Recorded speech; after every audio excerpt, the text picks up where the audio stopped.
Oui,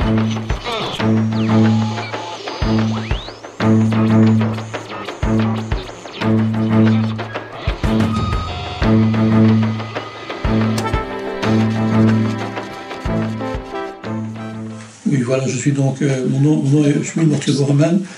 Je suis représentant, si on peut dire ainsi, du groupe d'études rabbiniques, sans être rabbin moi-même, mais donc des études rabbiniques qui ont trait à l'antisionisme. Et concernant cette fameuse question, depuis quand je suis en Belgique, il ne faut pas prendre, surtout pas se laisser influencer par le canard que les sionistes avaient lancé contre moi dans Wikipédia, et dans lequel toutes sortes de calomnies ont été ajoutées l'une après l'autre là-dedans. Ah non, j'ai pas vu ça sur Wikipédia. Mais, par exemple, déjà cette question, depuis quand êtes-vous en Belgique? Je voudrais quand même souligner que je suis né en Belgique, que j'ai habité à l'étranger pendant une certaine période de ma vie, pendant 7 ans en République démocratique allemande. Je suis parti de là-bas en fin 1984, arrivé ici en début 85, et pas comme on prétend là-bas que dans cet article, que soi-disant je serais venu après la chute du mur, était communiste, etc., était dans l'armée. L'armée de la République démocratique allemande était, contrairement à l'armée sioniste, une armée de maintien de la paix, mais dans laquelle étaient uniquement astreints au service militaire les citoyens de cet État, que je n'ai jamais été. Donc ça donne une idée déjà de la, entre guillemets, valeur de ce qui est apporté contre moi dans cet article. Si je suis venu, j'ai habité pendant une période de ma vie à Bruxelles, et quand j'ai quitté Bruxelles pour me mettre à Antwerpen avec les juifs de stricte observance, les juifs pieux, dès le début, j'ai choisi de me mettre dans une communauté qui se réclame de l'antisionisme. Et pour dire que je ne suis pas un illustre illuminé seul, qui est l'idée. Donc, je les ai rejoints ici. Et au fait, ça fait maintenant plus ou moins 20 ans, ou 16, 17 ans, je ne sais pas plus exactement, 20 ans, ça fait quand même 20 ans, c'était stand-by, tout ce temps qu'on habite à Antwerpen. Et j'ai pris sur moi la mission de s'adresser concernant l'antisionisme aussi à nos prochains non-juifs. Donc la plupart de mes coreligionnaires avec qui je suis plus ou moins sur la même longueur d'onde ne sortent pas vers l'extérieur, pas pour l'antisionisme, pas pour une autre question non plus. C'est un peu dommage, mais c'est une situation qui a grandi comme ça. Et moi j'ai décidé je me suis consulté avec mes amis, j'ai décidé à ce moment-là de fonder le groupe donc l'association d'études rabbiniques, donc judaïsme contre sionisme, Yeshurun. Alors le nom Yeshurun doit rappeler une communauté totalement antisioniste qui était établie en Allemagne, à Francfort-sur-le-Main, et le terme hébreu Yeshurun veut dire droiture. Donc on ne fait pas de compromis qui vont à l'encontre de la foi et de la tradition. C'est pour ça donc c'est basé aussi sur l'écriture biblique, puisque les enfants de Yaakov, quand ils sont devenus en Terre Sainte, quand ils étaient établis là-bas, ils ont reçu 2 noms, Israël et Yeshurun, donc pour servir Dieu de la façon la plus droite possible. Et ça c'est une. Et d'autre part, alors aussi de montrer à l'extérieur, donc à notre prochain non-juif, qu'il y a plus de... Même si ce sont, on pourrait dire d'une certaine façon, des juifs du silence, qui ne s'expriment pas vers l'extérieur, mais qu'ils sont bien plus nombreux que les sionistes voudraient le faire apparaître. Et aussi ici à Antwerp, parce que les communautés religieuses sont en général sous l'emprise du sionisme aussi. Donc cela est sujet à débat et à discussion. Jusque-là, on peut suivre, mais les sionistes ne s'arrêtent pas là. Quand ils voient que ça semble avoir un peu de succès, commencent les persécutions qui vont depuis essayer de faire pression sur le groupe auquel on appartient de m'expulser et jusqu'à d'autres menaces. Mais enfin, je suis avec l'aide du ciel. Je tiens le coup et je pense que j'ai une mission importante à remplir et je continue tant que mes forces permettent de le faire. Alors il faut aussi dire que un des moyens des sionistes se servent ici, dans le cas de l'espèce, donc contre moi, un peu par d'autres moyens qu'il faut contre les gens qui sont engagés dans le domaine politique. Parce qu'il est clair que certains emploient la religion pour la politique, d'autres emploient la politique pour la religion, et il faut être très, très prudent de ne pas tomber dans un de ces deux travers. Donc mon point de départ à moi, c'est la religion pure telle qu'elle doit être, et elle peut avoir et elle a inévitablement des retombées politiques, mais ces retombées politiques ne sont jamais un but en soi. Donc je ne chercherai nullement à avoir un mandat politique. Les sionistes les premiers sionistes qui sont fâchés avec moi et cherchent à me nuire, ce sont des sionistes religieux. Parce que dans la pensée des juifs laïcs, ma position est environ les hommes en noir, c'est normal qu'ils sont contre nous,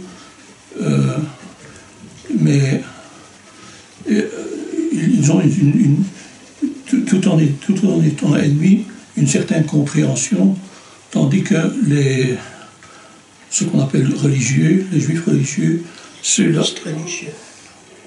Oui, les sionistes religieux, mais qui sont au sommet, à la direction d'organisations juives, religieuses. Alors, c'est eux qui s'acharnent sur moi et devraient au fait faire le travail de m'abattre si possible. Abattre, c'est dans le sens figuré, espérons-le du moins. Et donc, quand ils ont vu qu'ils ne sont pas arrivés à leur fin, une chose intéressante, c'est que ils ont envoyé une task force, donc quelqu'un qui est spécialisé dans la chose sur le terrain ici. Et c'est donc un homme que je ne connais que de vue, un Français qui est venu ici. Et il a composé donc avec les ragots qu'il a pu entendre ici, qu'il a pu rassembler. Il a donc fait dans Wikipédia toute une série d'invectives contre moi. Et il suffisait que je mentionne dans notre site que ce qui s'est passé Wikipédia au service du sionisme, Wikipédia a enlevé l'article. Pendant de longues, moi je n'en savais rien. Alors il y a des amis français qui m'ont dit, oui, que je suis mentionné dans Wikipédia. Vous penserez quel grand honneur qui ne veut pas être mentionné là-bas. Et en réalité, c'était oui, est connu en France pour sa participation à l'affiche du parti antisioniste. Je ne sais pas si je suis vraiment en France connu pour cela, mais enfin, ça c'était un peu l'introduction. Et alors, il a donc rassemblé un peu des choses qu'on lui a dit, et dans l'espoir que j'allais me morfondre et que je ne saurais peut-être plus où me mettre, où me cacher, enfin, en tout cas, de me mettre comme un d'eux à formuler. Quelqu'un une fois écrit une réaction aussi. On devait vous mettre hors d'état de nuire. Mais c'est pas très réussi avec l'aide du ciel. Ce n'est pas très réussi. Je semble nuire encore toujours d'après les réactions de certains. Mais il faut quand même se rendre compte, en pratique ici, les Bormann, donc mon épouse et moi, on habite juste au milieu des deux grandes coupoles de communautés. Donc ici à côté il y a la communauté israélite, et de l'autre côté il y a la communauté israélite orthodoxe. Alors les uns, communauté israélite, Shomrei Hadas, ces braves gens, si je peux m'exprimer ainsi, ils sont assez ouvertement sionistes quand c'est le jour de fête nationale des sionistes. Ils arborent le drapeau sur leur communauté. Ils font une cérémonie spéciale aussi. Tandis que les autres, ceux qui s'appellent orthodoxes, n'en font pas ouvertement comme ça. Ils ne pendent plus le drapeau, mais c'est un tout petit peu mon mérite, parce qu'avec quand je suis venu habiter ici, ils pendaient encore le drapeau. Il y avait quelques jeunes gens. Le drapeau sioniste. Le drapeau sioniste, bien sûr. Alors, on a organisé une petite protestation à la rue contre eux. Ils ont rentré le drapeau, ils n'ont plus jamais remis. C'est un succès très modeste, mais quand même. Et, mais ils ne sont pas moins sionistes. Ils ne sont pas moins sionistes, parce qu'ils sont liés à un des partis religieux dans l'entité sioniste, le parti qui s'appelle Agudas Israël, et qui a comme but en soi de retirer un maximum de subventions de la part de l'entité sioniste, et même ceux qui sont à l'étranger, ils prennent aussi de l'argent qui vient de là-bas. Et alors, cela leur manquait encore qu'il y a quelqu'un qui vient déranger le bon ordre des choses et de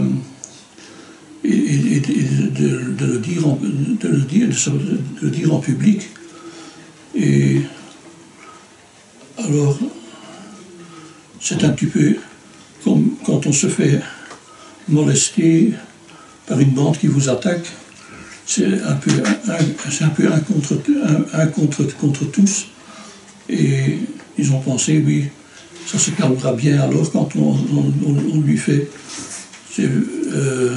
quand on lui montre où sont les limites. Et le moyen moderne de calomnier de nos jours, c'est de toute façon l'Internet. Dans l'Internet, on trouve le meilleur et le pire, quel que soit le sujet. Et les gens choisissent naturellement leur parti d'après ce qu'ils aiment bien d'entendre, ce qu'ils aiment bien de lire. Mais on pourrait ajouter aussi que ces sionistes-là, ils vont donc, qui me connaissent, qui me voient chaque jour personnellement, ce risque, quand il me passe de dire un vilain mot, de cracher par terre, bon, ça, on peut vivre avec. J'en tire, mes amis me disent aussi, tant qu'ils sont comme ça avec moi, qu'ils ne commencent pas à me faire des sourires, des courbettes, c'est que mon combat est le bon et que je dois être encouragé à continuer. Tandis que d'autres qui voient ça de plus à distance, ils les préviennent un peu aussi. Il ne faut pas qu'on fasse trop de publicité à mon sujet. Je pourrais devenir trop célèbre. Mais c'est comme en toute chose, les gens ont des approches différentes. Et ils ont même réussi pendant un certain moment de faire pression sur la maison de prière et d'études que je fréquente, à faire pression sur eux pour qu'on m'expulse.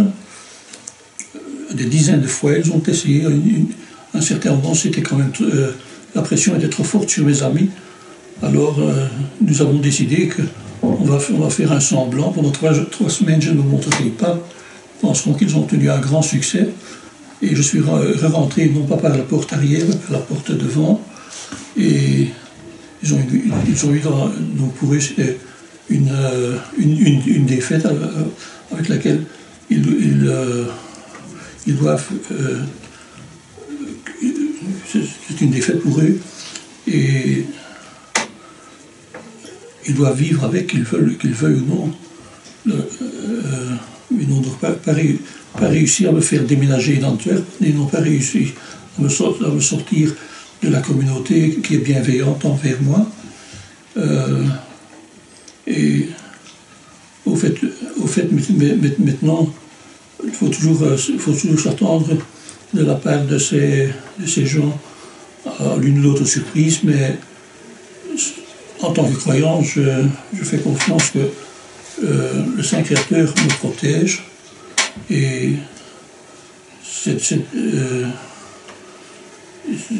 donc de fil en aiguille, c'est un combat spirituel et c'est là le point de départ et c'est ce qui doit rester aussi. Donc il s'agit pour ma part de ne pas me laisser provoquer non plus. Maintenant, le fait, comme je disais dans l'introduction, de participer donc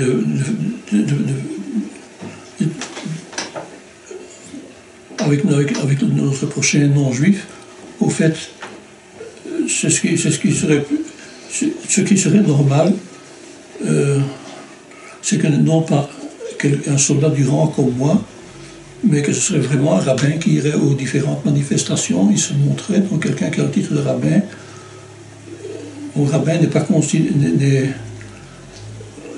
C'est un titre qui est un peu à vendre aujourd'hui, on appelle, parce que les gens sont comparés à des générations précédentes, beaucoup de juifs sont ignorants de leur propre religion, et quelqu'un qui sait rien enseigner est déjà considéré comme rabbin. Donc il y a le contraire de l'inflation. Oui, quand même l'inflation.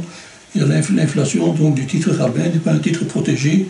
C'est comme quiconque qui veut dans la société peut se proclamer psychologue. Le titre n'est pas protégé. De la même façon, le titre rabbin n'est pas protégé non plus. Parce que donc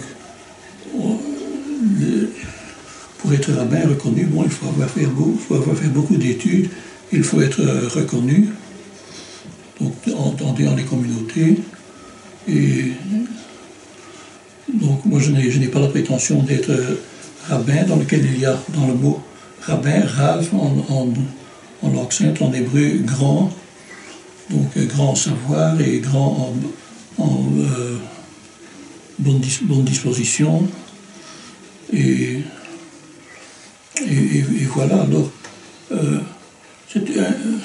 c'est pas sans intérêt que les sionistes, quand ils me calomnient, une des armes qu'ils pensent devoir employer, c'est de dire, pas seulement contre moi, aussi contre des les gens qui ont, dont les parents sont juifs et toute l'ascendance est juive, ils disent oui, vous parlez comme ça parce que vous êtes non-juif et par définition donc antisémite. Donc là, leur fameux antisémitisme qu'ils ont besoin pour pouvoir survivre, les sionistes, sans antisémitisme, ils perdent leur raison d'être et ils en ajoutent et en inventent là où ça leur convient.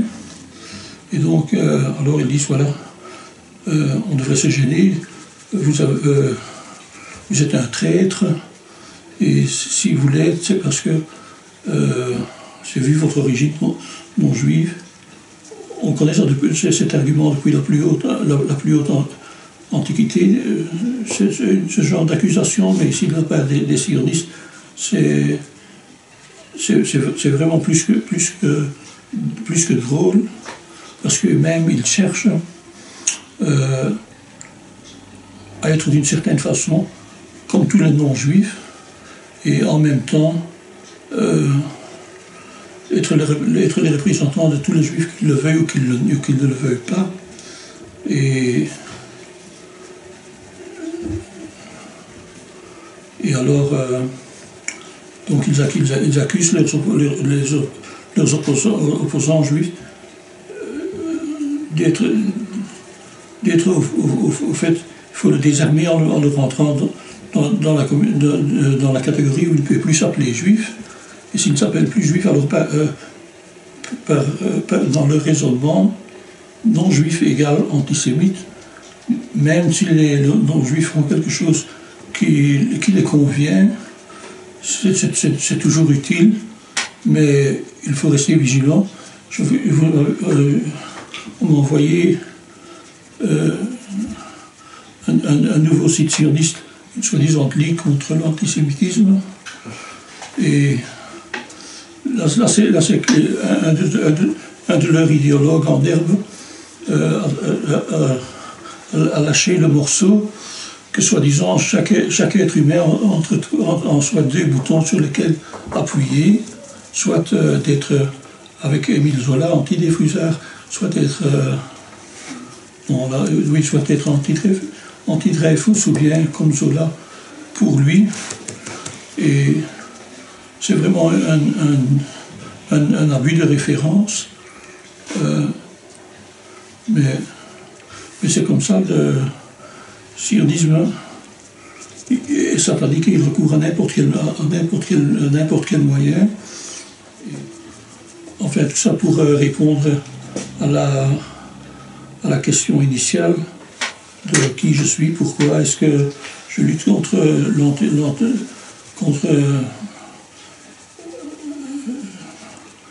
les sionistes. C'est même pas tellement contre les sionistes, c'est contre le sionisme en soi, parce qu'on peut toujours espérer que quelqu'un qui est empoisonné par le sionisme, qu'un jour il peut s'en défaire. Il y a toujours un retour au judaïsme, à sa religion originale, reste possible. On demande, nous disons dans le judaïsme, quand quelqu'un est pratiquant, mais il dit la prière tous les jours, mais malheureusement c'est un voleur. Alors qu'est-ce qu'on doit faire? Il doit cesser de prier ou il doit cesser de voler? Alors on espère toujours qu'il va cesser de voler. Et donc ça c'est concernant les gens qui sont entraînés par le sionisme et qui disent un peu n'importe quoi aussi. Mais naturellement, les activistes du sionisme n'entrent pas dans cette catégorie. Ceux-là, ce sont les purs et durs parmi eux. Ben, donc dans ce fameux article avec donc la Ligue contre, il doit naturellement être aussi appelé belge, ça s'accuse encore aussi.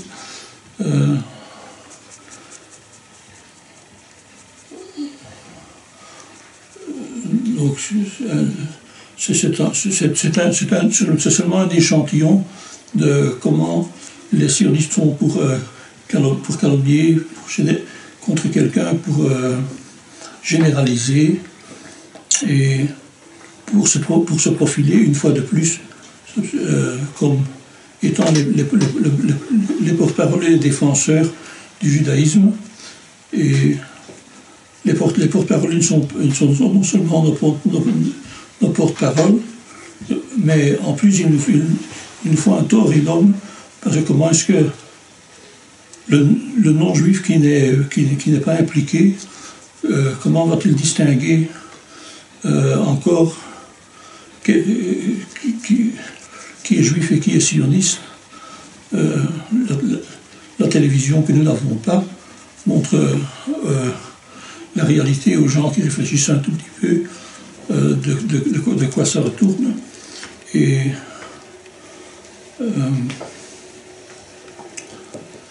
quand je suis entré dans le judaïsme, je suis venu uniquement pour la religion, uniquement pour la pratique de la religion, et je ne suis pas venu pour un motif politique à rechercher dans le judaïsme.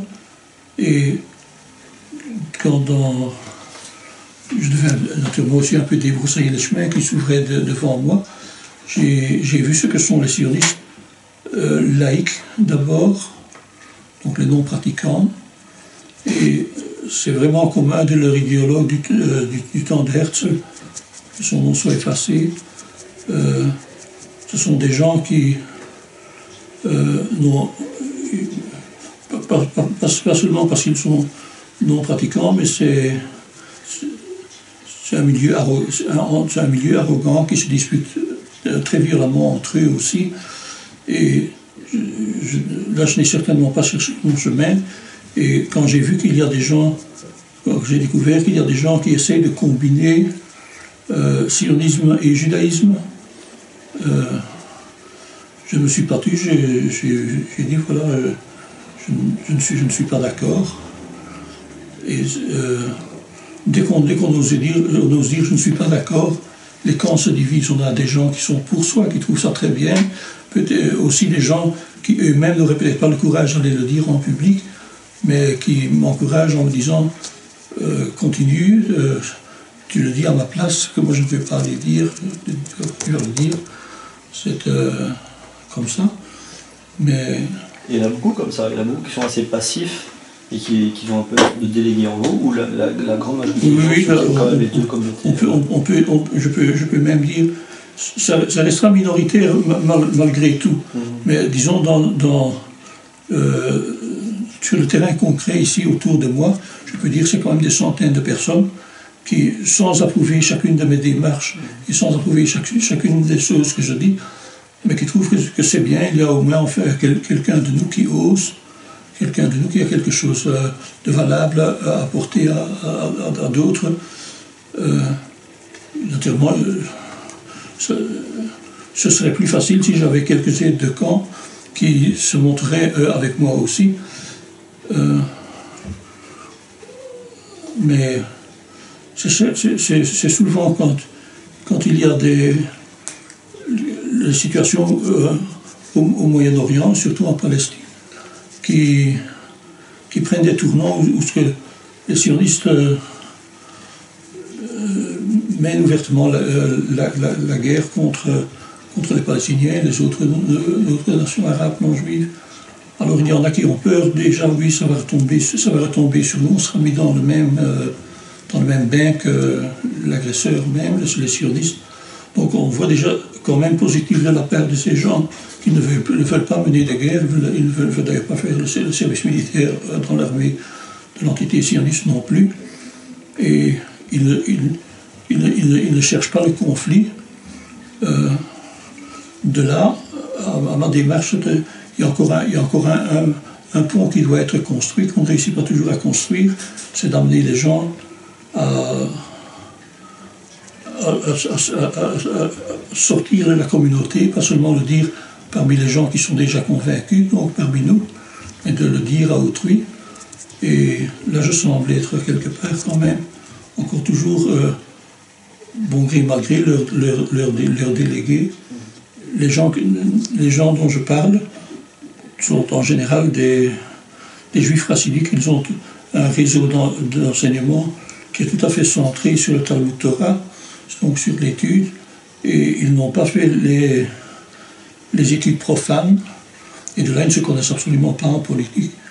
Et ça se présente d'ailleurs de la façon suivante: quand il y a des élections, c'est de choisir de préférence un politicien qui est favorable aux subventions à donner aux communautés, et ça ne va pas plus loin que ça. Donc des braves gens qui sont absolument apolitiques. Et parce qu'au fait, dans les communautés chassidiques, c'est comme ça que normalement il y a un dirigeant spirituel qui est le Rebbe, et c'est lui qui décide s'il faut faire une manif, s'il ne faut pas faire une manif, participer à une manif ou pas participer à une manif. Et aujourd'hui, il n'y a plus de Rebbe. Comme d'aujourd'hui, il n'y a plus de Rebbe,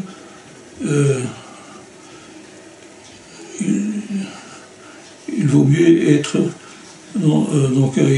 d'abord, il faut quelques gens courageux qui osent mettre le premier pas. Et c'est comme ça que, pour autant que c'est la situation ici en Antwerpen, donc l'homme qui met le premier pas, c'est bien moi à ce moment-là. Et tant qu'avec l'aide du ciel, je suis persuadé que je sers une cause juste et noble, je continue, et notamment qu'on a la force physique de le faire.